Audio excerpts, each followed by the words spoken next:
companies like success stories. And it's fantastic to tell the story about some hero who saved the company, who moved you forward.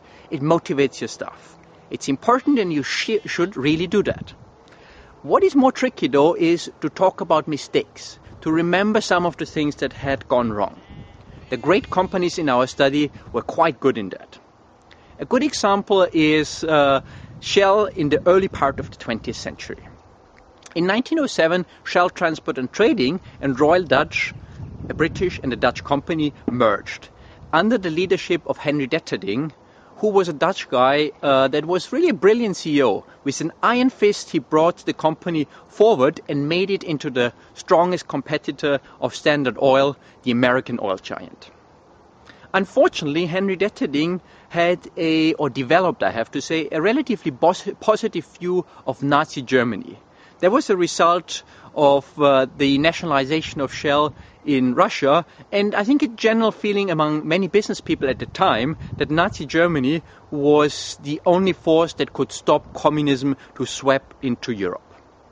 The company got lucky because Henry Detterding was quite old, and the board was able to convince him to retire before he could set up any contracts or embarrassing links with Nazi Germany. Something that you could imagine really to be quite horrible for a Dutch-British company in later years. So in the end, nothing happened, but it was a close shave to making a major mistake.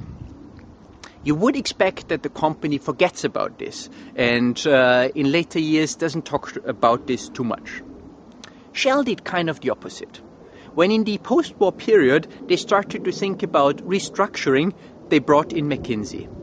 And McKinsey, among several suggestions, had the advice to have a strong American-style CEO who really leads the company, instead of a board of people who have equal rights.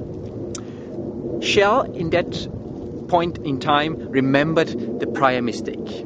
They were saying, well, in principle that's a good idea, but we operate in such a politically sensitive industry, and we know from our history that things can go wrong if you have a strong leader. So we're not going to do that. Instead, we're going to have a board of people who make decisions collectively.